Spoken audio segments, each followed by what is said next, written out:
Въпреки, уважаеми зрители, че днес е бабин ден, ние слагаме на трапезата Агнешко, защото при нас е една от най-желаните, най-сексапилните и най-обсъжданите моделки напоследък, Бояна Маринова. Здравей, ти озари така студиото ни с красота и младост, както казах аз рано сутрин. Блясък виждам в очите на операторите, всички, понеже днеска, между другото, само мъже ни снимат. Обади ли се на баба си да я честитиш вече? Не. Не си още. Ако мога да използвам момента да я честитя. Я честити, добре, седа. Бабо, честит празник, да си ми жива и здрава и дълги години още да ме гледаш. Дай Боже. Да. Добре, печелила си един куп конкурси вече за нула време. Ти си само на 21 години. 20. Извинявай, как можах да се застара, гледай сега. Лице си на една дозина хотели. Първа подгласничка на Мис София Пролет. Сега спечели призвание пък за модни успехи. Да. Топлят ли по някакъв начин тези награди, дават ли самочувствие? Разбира се, че дават самочувствие, особено последната награда, която спечелих.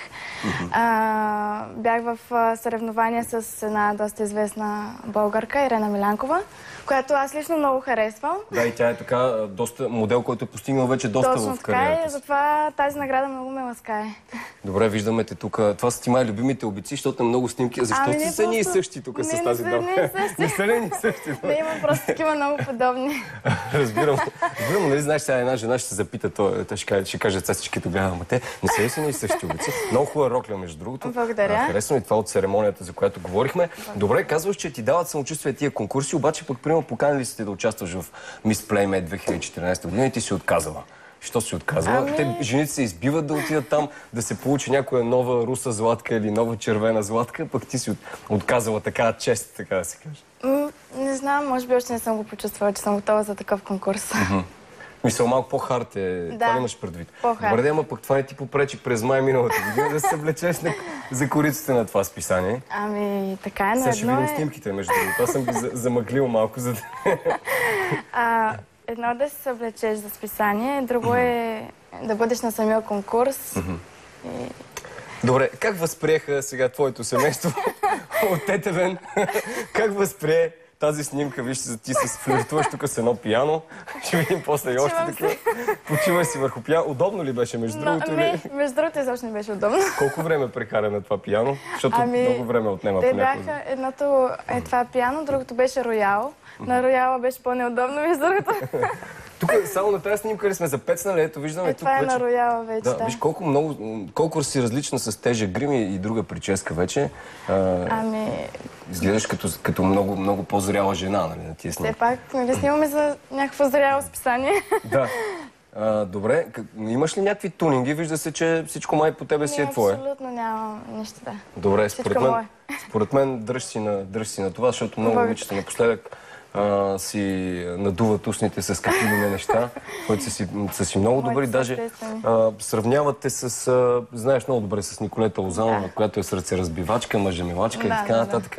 Ти дразниш ли се от подобен род сравнения?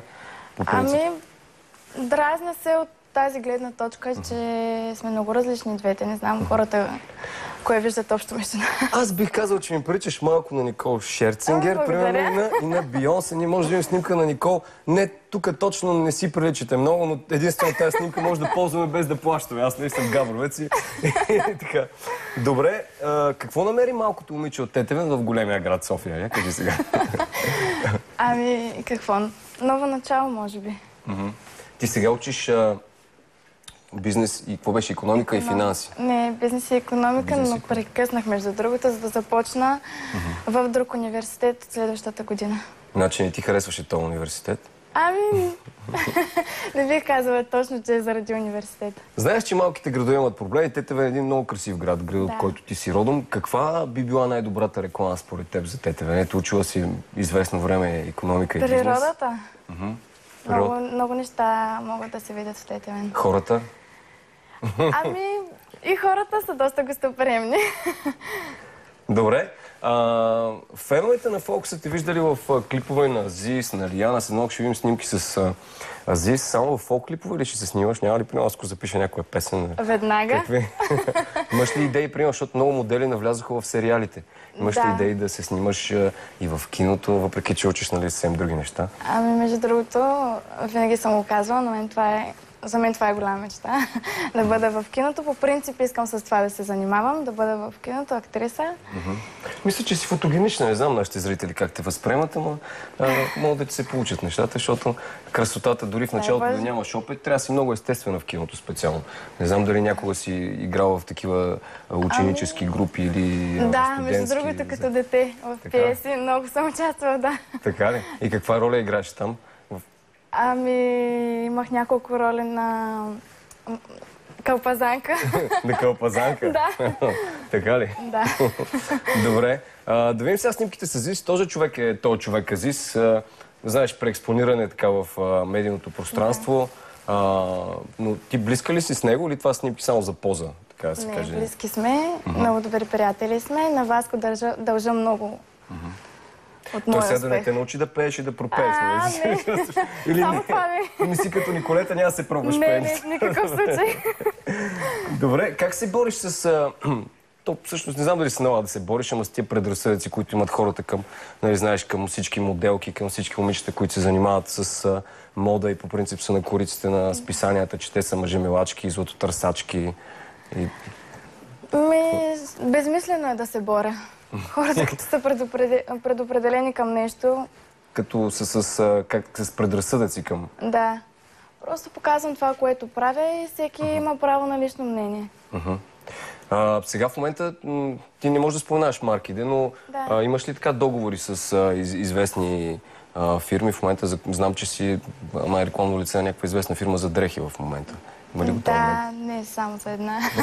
Не само на една. Да, и между другото този месец ме очакват още няколко фотосесии за няколко Но по принцип ти лице на агенция ли си? Или си самостоятелна. Самостоятелно си. Защото по принцип, нали, за самия подиум си малко, защото аз съм нисък, иначе съм много красив за манекен, но за световния подиум си като Никол Шерцингер, 1,65 м, но може би затова те наемат повече като модел. Ами да, ниска съм. Аз ти пожелавам договор с Elite Model Look или с някоя друга Благодаря. готина агенция. Ти какво си пожелаваш за 2014 година? Много клиширано ще си го пожелая, да съм жива и здрава. Така? Най-вече, да. Добре. Благодаря ти много. Сега ние преминаваме към следващата ни тема. Както казах, днес имаме много красиви момичета. Както видяхте, тъмната страна, която всъщност не е много тъмна, защото има и малко русо, както се вижда. Бояна Маринова, благодаря ти, беше много приятно. Благодаря. Всъщност, така на живо си доста приятно и симпатично момиче. Благодаря ти. Както и на снимките, нали? Добре. Айде, чао. Телефоните си ги разменим след пред. Всичко добро и късмет през 2014. Сега може да пуснем едно следва. Да.